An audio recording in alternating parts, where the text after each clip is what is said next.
Hello and welcome to another episode of the Student Loan Planner Podcast. I've got a pretty fascinating list of survey results to share with you guys today.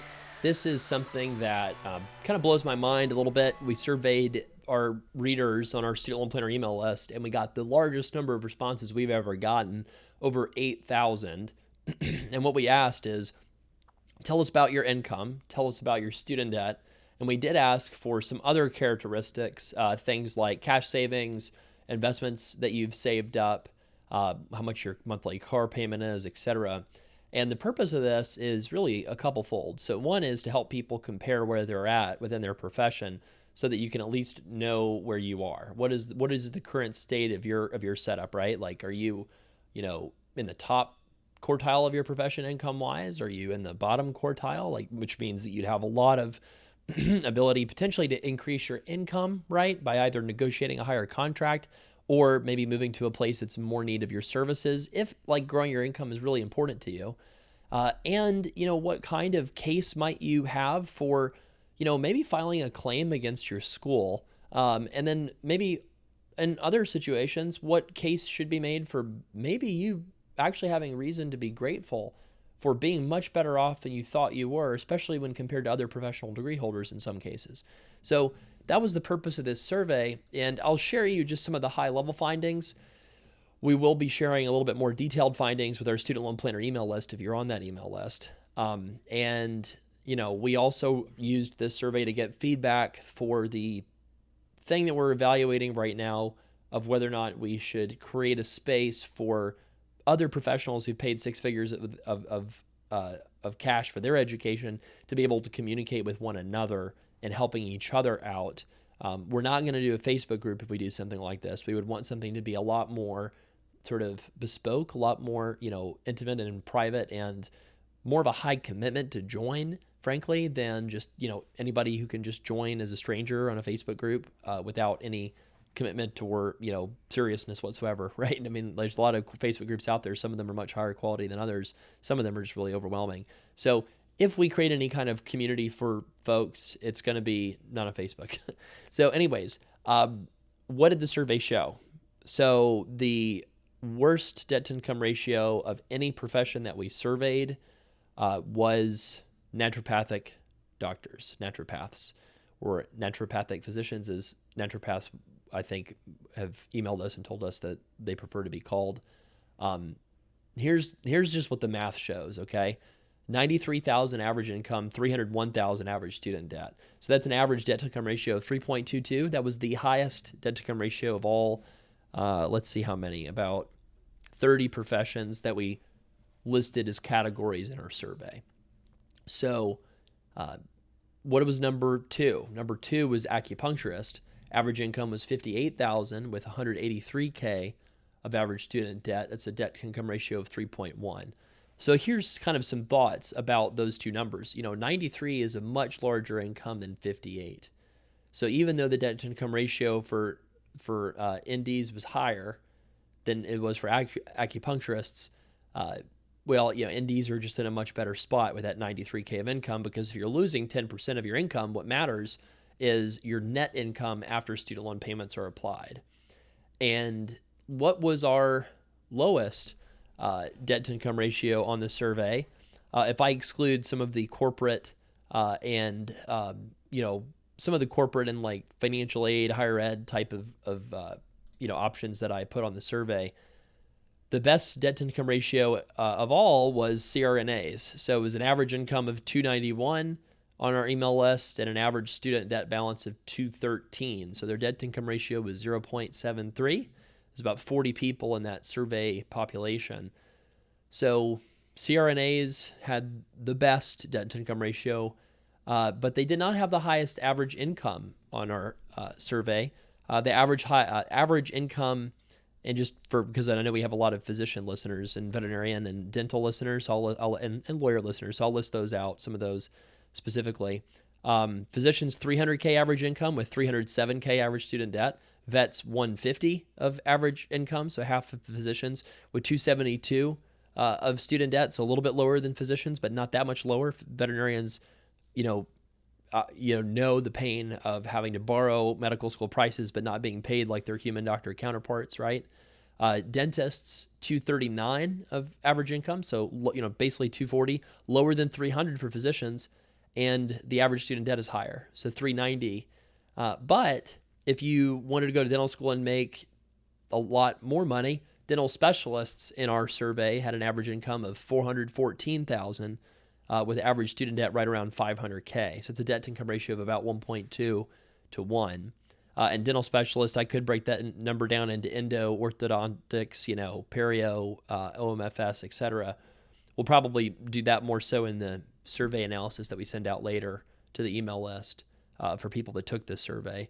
Now, a couple other thoughts. So, the only other, there was a couple other debt to income ratios that did not look what I would call pleasant, and I'll share a couple of those in the survey results. So, looking at the list here, chiropractors were over 2 to 1 debt to income ratio, 229 average student debt and 105 average income. And a couple other ones came close to being over 2 to 1. Veterinarians, I mentioned that. And then psychologists had a pretty high debt to income ratio, occupational therapists, and I mentioned dentists being high, but their debt to income ratio was 1.6. It's high, but not, maybe not quite as bad on average. And then again, this is on average that you might expect. A couple other notable ones to call out. So lawyers and optometrists, pharmacists, podiatrists, social workers were all in that like 1.2 to 1.4 debt to income ratio average. And there was a sort of a category in that like 1.6, 1.7 range that was like psychologists, physical therapists. Mostly that kind of crew, therapists and counselors. So what do we think about borrowing with these average student debt numbers? What do we think about borrowing for the future? Well, first off, these are average student debt balances that are really backwards looking. You cannot go back in time and borrow at yesterday's prices, right? So our average client's probably been out of the workforce or out of graduation or out, maybe 5 years on average, right? Maybe even 5 to 10. So, factor in that these student loan balances, some of them are lower because people have been paying down the loans. And then, a lot of them are from debt balances that were borrowed like starting 10 years ago. So inflation has really gone up a lot since then.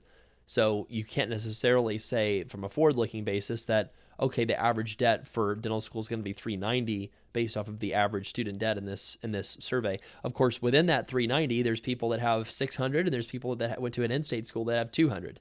So the 390 number, just because it's an average, doesn't really mean all that much. It's, of course, what school you attend. Now, the average income numbers, I think, do tell a lot more. And, one of the things that's kind of interesting is, that CRNAs make, on average, in our survey at least, almost the same as much on average as the physicians.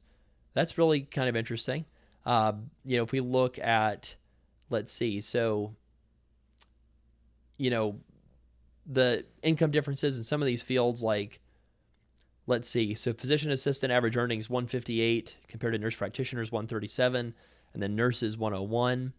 I thought that was kind of an interesting bit of data.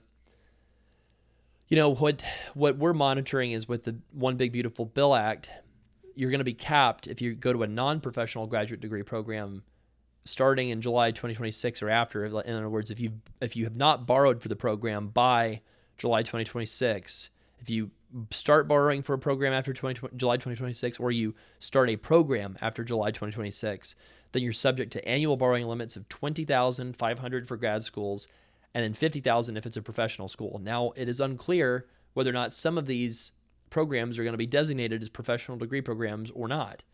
It's hard to kind of tell. Some of these programs are currently not really subject to those much higher limits for Stafford loans that like med school gets currently. So a lot of the details still have to be worked out in regulation. But let's just look at dentists, for example, okay? If the average student debt is 390 and the borrowing limit for, 4 years, the new limit is 200, then based on our survey results, our dentists would have had to borrow 190,000 in private student loans. Our physicians with the 300K balance, 307, they would have on average had to borrow about 107,000 in private student loans. The one big problem there is that private student loan market currently with no cosigners does not exist. it is very difficult to get a non-cosigned private student loan. And even if you could get one, the interest rate probably wouldn't be that good. So what I think is going to happen based off a lot of these average student debt numbers is, especially within these professional degree programs, there's going to be a ton of price discovery. What does that mean? Price discovery is when nobody knows what something could cost, and basically sellers are willing to continue to cut their price selectively to find what the market clearing price is. Now, it's one thing if you have a plot of land and you can only have one person that buys it, right? But if you're selling something that multiple people can buy, what you're going to do is price discrimination, kind of like a movie theater, right? What do movie theaters do? Hey, veteran price, student price, senior price, and a general admission price, right? Why do they do that? It's because they know that, different groups of people have different capacities to pay. And different groups of people have different willingnesses to pay. So, for example, on Wednesday night, they discount movie tickets 50%. Anybody can take advantage of that. Why? Because, maybe the people who would show up on a Wednesday night would not show up and pay full price ever. So you give them a deal because they wouldn't show up in the first place. And then the people who would show up and pay full price, are going to show up whenever because they enjoy going to the movies, right? So, this analogy that I would make for going to school is at the undergrad level, merit tuition scholarship discounting is very common. And by the way, we call it discounting in the analyst market for higher education, not merit scholarships. The reason is most of these schools, maybe outside of, it's actually most schools that issue merit scholarships, they're not actually from merit. They call them merit scholarships. But what they really are is awards given out by schools based off of high-priced consultants that tell them with an algorithm, these are the types of, student backgrounds that will pay X. These are the types of student backgrounds that will pay Y. These are the types of student backgrounds that'll pay Z. And so what they do is they calculate everything in their own algorithm, and they say, okay, based off of this student's scores, this student's likeliness to attend, this student's, application, we're going to give them X amount of discount, or this award letter, or this deal. And what most of these colleges will do is they will agree, in some cases, to increase their award to you. A lot of times people will reply back and they'll say, can you use professional judgment in evaluating my aid award? So what does that mean? Professional judgment, is basically kind of like a technical term of financial aid of, hey, reevaluate my application, give me a better deal, please. And this is easier than ever to do with like AI and ChatGPT and stuff like that, because you can sort of say, well, here's the other schools that I got into. Here's the aid awards they're offering me. Make me a letter to challenge my aid award or ask for more aid, right? And then you just send that aid award letter to the financial aid office, and they can either say yes or no. And in the undergrad market, this is very common. This happens all the time where students' families that don't ask for anything better than what the financial aid package that they were given don't get anything better. And families that do ask often do get something better. So there's a course about this from a New York Times columnist named Ron Lieber, who has a course in a book. It's a great book about, how colleges do merit aid and how it's really, disguised as a form of discounting, kind of like a car lot might do. You hope a lot of people pay full sticker price, but some people aren't willing to. And then you get into negotiation and you only say no to the negotiation if you're not making enough money off the person who's negotiating, right? So, I expect the graduate market's going to become a lot more like that. You're going to see a lot more pushback on prices. You're going to see schools making deals with different students on how much they'll give them an aid or discount the tuition by. And a lot of schools that are completely uneconomical, which there's a lot of them out there, are going to close. I saw one school that was advertising at an airport that I flew through on the way to a financial conference. And I thought about this and I was like, you know what? This school has a big healthcare campus and they charge, $100,000, $200,000 a year, including living expenses for some of their programs. There's no way that this is going to get underwritten. There's no way they're going to be able to fill all the seats in the class. At a minimum, they're not going to be able to afford to keep advertising so aggressively in random airports. So, it's interesting because, these schools have been able to do stuff like this and use very aggressive recruiting tactics because of Grad Plus. And if the projected profits and revenues that you're going to earn from a student is going to be a lot more limited, a lot more capped, it's going to affect a lot of these schools. They're not going to be able to spend as much on marketing because they're not going to have the money to throw around, right? Thank you for listening to this show. If you are not already getting our weekly newsletter every Thursday, you are missing out. We break down student loan news, updates, money tips, all in one helpful newsletter. Sign up for free at studentloanplanner.com/newsletter if you're not already getting these important weekly updates on every Thursday. I do think if anybody's still in school that you can rest easy. I think most schools are very interested in earning all the Grad Plus money they possibly can until the Grad Plus program gets fully shut off, right? So I don't expect any schools are going to just suddenly close and leave people in the lurch that have access to unlimited borrowing through Grad Plus. What I think will happen instead is schools will phase in shutting down, and there might be some schools 2 or 3 years from now that come into a financial crunch or something, but I think most schools will be able to finish out whoever's committed to signing up for the class. Whoever's currently enrolled, I think you'll be able to finish out. But schools that are, trying to figure this out, the school can't just wave a magic wand and have a bunch of money show up. Like if the private market is not interested in lending to a school and they can't get, lenders to approve them, the school might not, it might be kind of sudden. It might be a sudden shock to the school, and they might be like left scrambling at the last second. What do we do? Now, that has some, historical precedent because during the era of the FAFSA mess-ups, it's the same thing. What happened? Well, the FAFSA stuff got extended. Deadlines got extended. Well, that's a little bit different because, that's sort of like, well, deadlines that typically exist. Let's push those out. Let's, be flexible. Let's do our best to get people enrolled whenever we can. Maybe we push enrollment dates a little bit or something. But, for a lot of these graduate degree programs, like if you have a degree that's $150K plus, tuition and living expenses a year, and the Grad Plus borrowing limit's $50, and you can't find $100,000 a year of private student loans, there's no negotiation. You can't just be like, can I go for 140? Well, you don't have 90K of private student loans you can find, right? And most people are not going to have hundreds of thousands from their parents that they're just going to be able to go attend school. I know a lot of people are like, the most common sentiment I see on these online forums is like, they'll keep charging it. They can do it. It's going to be no problem for them. They'll fill all the seats. No way. No, they won't. I don't think that they will. People go to these professional degree programs currently in large numbers and pay these huge prices because of income-driven repayment. If income-driven repayment did not exist, many folks would not be willing to pay the current sticker prices that exist, period. And a lot of schools, in particular schools that have, come out of the woodwork in terms of the number of schools like, some of the pharmacy schools that have come out in the past 10 to 15 years, physical therapy schools, etc. Some of the professions out there have gone from 30-something% acceptance rates to 80-something% acceptance rates for schools overall. And I think that a lot of those schools that admit the, 60th percentile to the 80th percentile of a profession that would, in that 85% acceptance rate, for example, I think those schools are not going to be able to get people to fill the seats at a price that makes sense to keep the schools open. So I think a lot of those schools are going to close. I would predict, if I had to predict, I think it's going to be a phased-in closure. I think you'll see 10 to 15% of degree programs close in year one, maybe 5 to 10% in year two, 5 to 10% in year three. So it's not going to be a catastrophic cataclysm or anything, but I do think you're going to see a steady drumbeat of school closures that's just going to continue and continue and continue. What does that mean if you're a current professional that you're already done borrowing?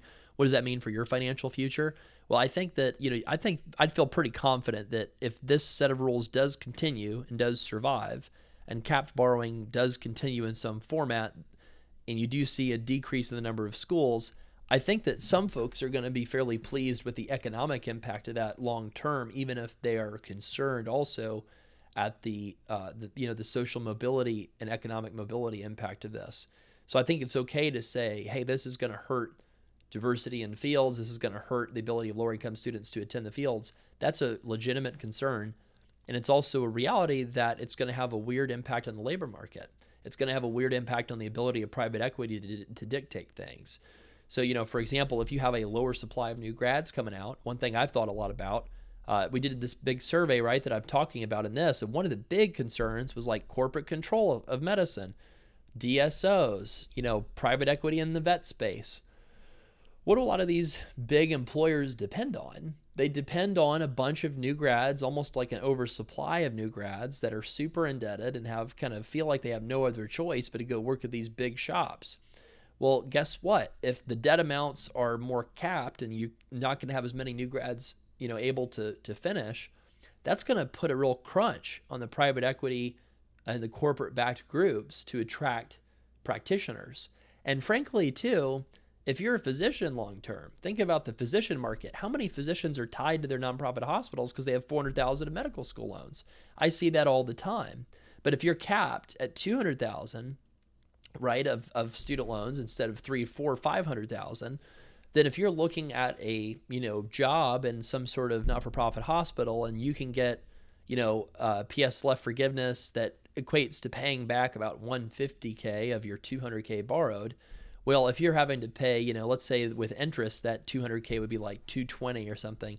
So if you could go get a private job and pay back $220 with interest, or you could do PSLF and pay $150, which one are you going to want to do? Well, financially, a lot more people are going to go into the private practice world. So that's going to make it harder to attract and retain physicians in the nonprofit hospital space once these new loan limits go into place. Now, that's going to not be for a while. If you say, well, the entering class in the fall of 2026, they graduate in 2030. Is that math right? I don't know. 2027, and then add, 2028, yeah, so about 2030. So you finish 2030, and then, you finish residency between when? 2034, 2035. I mean, so we're talking like 10-year away impacts. And could, the Democrats make a sweep in 2028 and then reinstitute unlimited borrowing? Yes, they could. So I wouldn't go out and make any kind of, big pronouncements about either path that things are going to happen between. But I would say that I do think that, the PPO plans of the world in the dental space, the DSOs, the big private equity groups that buy up all these vet practices, private equity groups to try to take over, physician offices and stuff. I would be concerned with this new loan rule, with these no loan rules if I was them. They're going to have some major labor problems in like 5 to 10 years if these loan rules stay in place. At the same time, we are not overlooking the negative impacts that will happen on borrowers and their families because of these changes, especially if you're from a lower income family. What if you cannot get into a school and go at all? Is that, what does that mean for your financial future? Well, instead of making, a lot of these people in our survey, average income is about 160K overall across all the professions. Would you rather pay 10% of your income and earn 160K, or would you rather earn, 60 with an undergrad degree only? I mean, putting it a different way, would you rather have 200,000 of student loans and 160K average income, or a 60K average income and 30,000 of student loans? Well, long term, that 160K is going to work out much better because you have more space to make financial decisions. You also have more upside if you want to go be a practice owner or a business owner than most corporate folks, because you've got a clear path to being a private practitioner in most cases. And you've got much better protection in an economic recession than you do as an undergrad. You can, enjoy, basically unemployment rates maybe 1/3 as bad as people with just a bachelor's degree. You also have a lot of protections. Like, I know a lot of people say they're worried about AI and they're worried about, being replaced. They're worried about, one of the things that a lot of physicians said in the survey is they're worried about, being replaced by mid-level providers. If I can be kind of controversial for a second, I'm not that worried for most of our professional degree holders. And that's just frankly because people that are in any profession at all are high value constituents. And, especially the larger professions, the lobbies that advocate for, the larger professions are pretty powerful. So, why is the American Medical Association, more powerful than the American Dental Association? I think it's mostly just a lot larger number of members, frankly. And, just if you have a powerful lobbying interest behind you, you're going to be more protected in the economy. It's just sort of reality. I mean, think about like labor unions in certain states where there's a lot of labor members. The bigger, the labor union, a lot of times the bigger, political clout they have, right? So I'm not saying that that's good or bad. I'm just saying that I think that, there's certain regulations in the economy that say, well, guess what? If you want to, have a, some sort of legal transaction be recorded, if you want to have, certain, things be approved from a medical leave standpoint or something. Maybe you want to have certain kinds of dental procedures done. You have to go to somebody who's licensed in that profession, right? And if the sort of scope of practice expands for mid-level providers or physicians going to get drastically impacted financially, I would say on average probably not as bad as they think. So anyways, looking at some of this data, by the way, if I said something that upsets you, well, let me hear about it. Leave an angry voicemail. I'm just kidding. But if you want to leave something that you are concerned about with your profession, with these new loan limits, if you want to share something that you are curious about from a student loan perspective, you can leave a voicemail at studentloanplanner.com/voicemail. If you'd rather yell at me, I wouldn't mind an email. You know what my email is. If you get our weekly newsletter updates, you can just reply back and yell at me there. Hopefully it's just, fun questions to answer in our voicemail inbox. But we're going to try to put out a lot more data on the survey results. I think that, the question of, would you recommend your daughter or son to go into your field? I think that what I've seen is people are very stressed. People face burnout. People have struggles with work-life balance. And if it helps, I think that everybody goes through this. I think your situation is unique. Your stressors are unique, and they are valid, and they are you're worth being concerned about. But I do think that it's important to realize, did you make a terrible choice going down your particular professional path? In most cases, no. It could have been a better choice. Probably in a lot of cases, sure. Was it a bad choice? Based on our survey results, the average answer is no, it was a very good choice, especially when compared to not getting as much education. And if you're upset about the amount of education you got, or you're upset about what path you took, now's the time to tell you, you have until July 1st of 2026 to sign up for a graduate or professional degree program and borrow unlimited amounts of loans as long as you start borrowing before July 1st, 2026. That's a little bit of a joke, but it's also true. If you, again, want to leave the voicemail, studentloanplanner.com/voicemail. And if you want to get a plan for your student loans, studentloanplanner.com/book. And of course, slpwealth.com if you want to go deeper and delve into what are ways that I can get around the obstacle of student loans while growing wealth and achieving my big life goals and dreams. So thank you for following the Student Loan Planner podcast. Thank you all for listening. Have a great rest of your week. Are you on the free Student Loan Planner email list? If yes, you could upgrade your experience and discover student loan loopholes so good, they might get repealed if I talk about them publicly. Find out my very best thought leadership that I really just can't be super open about anymore, unfortunately. If you want to get our very best tips, not just the ones that I can share for free, then go to studentloanplanner.com/insider to get a special discount for your year membership. That's studentloanplanner.com/insider and get our very best dozens of bonus content and tips that's going to save you money and get you out of student debt faster. And if you're already an SLP insider, please reply back to those emails and let me know how I can make it even more valuable.